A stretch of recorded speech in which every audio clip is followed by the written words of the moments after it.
ग्वालियर में मुरार नदी पर नगर निगम की कार्यवाही से प्रभावित परिवारों ने पूर्व पार्षद देवेंद्र पाठक के साथ भाजपा प्रदेश मीडिया प्रभारी आशीष उषा अग्रवाल से मुलाकात कर अपनी समस्या बताई।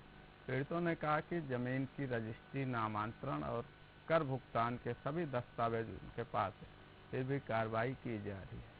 अग्रवाल ने कलेक्टर और नगर निगम कमिश्नर से चर्चा कर सोमवार को पीड़ित परिवारों की मुलाकात का समय तय करवाया और न्याय दिलाने का भरोसा दिया।